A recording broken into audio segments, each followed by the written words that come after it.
Bonjour, je suis très heureuse de vous accueillir pour ce booktube spécial été. Vous avez vu, il y a du soleil, il fait beau, nous sommes en extérieur, nous sommes devant la médiathèque André Malraux et j'ai dans mon panier plein de choses pour vous faire de votre été un été formidable. Je commence tout de suite avec Louis-Philippe d'Alembert. Louis-Philippe d'Alembert, c'est un conteur. C'est un homme qui va vous emmener loin, vous emmener sur la terre d'Haïti. Il va nous raconter le destin improbable du docteur Ruben Schwarzberg. Il va se baser sur un fait réel, le décret de 1939 d'Haïti, qui dit en fait que chaque personne, toute personne juive qui en fait la demande, peut devenir citoyen haïtien. Donc c'est basé sur ce fait historique d'une grande générosité et on va suivre les aventures rocambolesques de ce personnage qui va passer en Pologne, en Allemagne, avec toute la gravité de la situation que vous imaginez, vu que ça se passe pendant la Deuxième Guerre mondiale.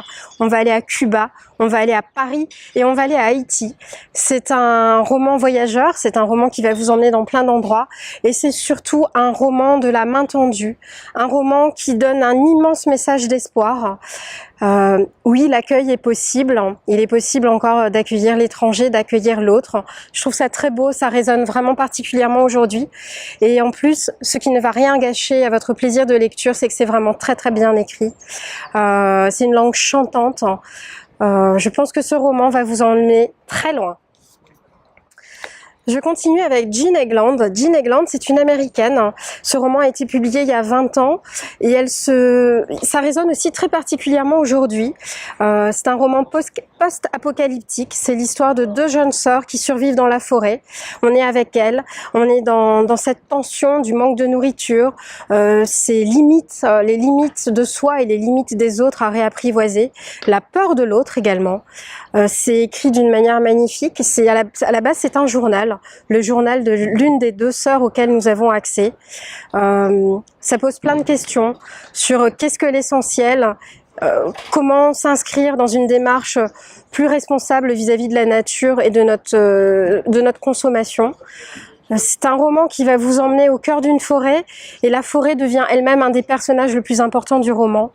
Vous allez passer beaucoup de temps à vous souvenir de passages de ce livre. C'est un livre qui laisse des petites traces et elle germe en fait au fil du temps. J'ai été très marquée par ce livre, j'espère que vous le serez autant. Je continue avec Christophe Onodibio. Christophe Onodibio, vous l'avez sûrement déjà découvert avec Plongée, son précédent roman. Là, il va reprendre le personnage principal de César. César a perdu Paz, son amour immense, et il doit se relever avec son fils Hector. Et malgré ça, il a du mal à vivre. C'est difficile pour lui de reprendre pied. Et il va finalement trouver refuge dans les mythes antiques, la mythologie. C'est un roman à la fois de la résurrection, non c'est un peu trop, c'est à la fois un roman de la Renaissance, mais aussi un roman de l'absence. Il va vous emmener loin, Christophe Onodibio, loin sur la côte amalfitaine. Il y a des descriptions magnifiques de cette côte baignée par le soleil, par la mer. On a envie en fait, dès qu'on ouvre le livre, on prend une grande bouffée de soleil. Je pense que vous allez le lire avec beaucoup de délectation. C'est très bien écrit, c'est ciselé. Et en plus, vous allez apprendre plein de choses. Je continue avec Gaëlle Josse. Gaëlle Josse, elle nous emmène en fait en Hongrie. Nous sommes avec deux jeunes femmes, deux jeunes sœurs. Ce sont de futures comtesses. Et comme toute future comtesse qui se respecte, eh bien, elles doivent apprendre à briller en société. Et pour elles, ça va être la musique. Donc, comme professeur de musique, elles vont avoir Franz Schubert lui-même. Il va venir dans ce petit château d'été. Il va leur apprendre la musique, la sensibilité aux notes. Et toute la maestria de Gaëlle Josse, en fait, c'est de nous raconter cet amour platonique entre l'élève et son maître. Toute la souffrance en fait qu'ils vont ressentir tous les deux parce que c'est interdit, parce qu'ils ne sont pas du même monde. Et comment Franz Schubert va transcender son art par cet amour contrarié. C'est très beau, c'est très doux. Et vous allez en plus avoir envie de redécouvrir les œuvres de Schubert, dont La jeune fille et la mort. Je continue avec Delphine Bertholon, Cœur naufrage.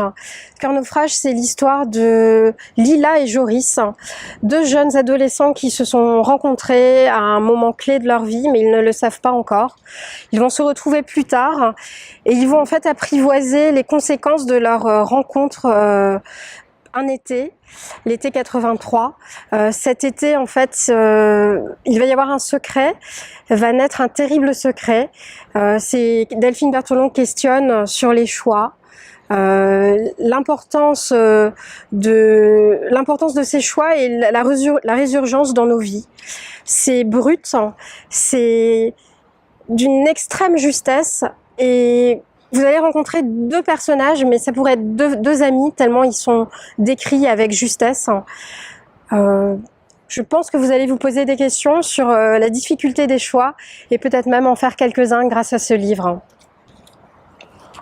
Et je ne pouvais pas finir ce booktube sans ce livre.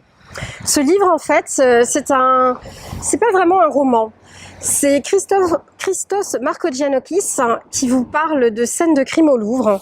Donc en fait, ils veulent se baser sur des magnifiques tableaux exposés au Louvre dont nous avons des reproductions. Il va se baser sur ces tableaux et les envisager comme des scènes de crime. Donc il va mener enquête, il va vous poser des questions, il va vous emmener au cœur de mythes ou de moments d'histoire célèbres. Et c'est frais, c'est nul besoin d'avoir des connaissances en art, pas du tout. Lui, il est criminologue de métier et il a cette passion pour l'art. Donc en fait, il va nous amener à essayer de dénicher et de déchiffrer tous les petits secrets des tableaux. C'est vif, enlevé et en plus, il a beaucoup d'humour parce que pour nous parler d'un serial killer, il va même nous parler de Dexter Morgan.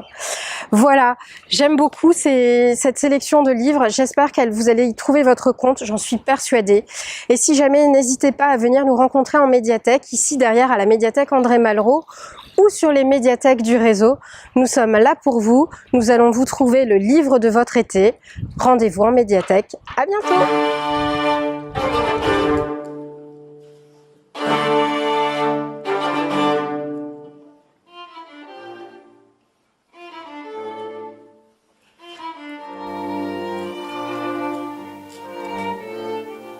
Ça va être chaud, hein. Je suis fatiguée. C'est un récit post-apocalyptique.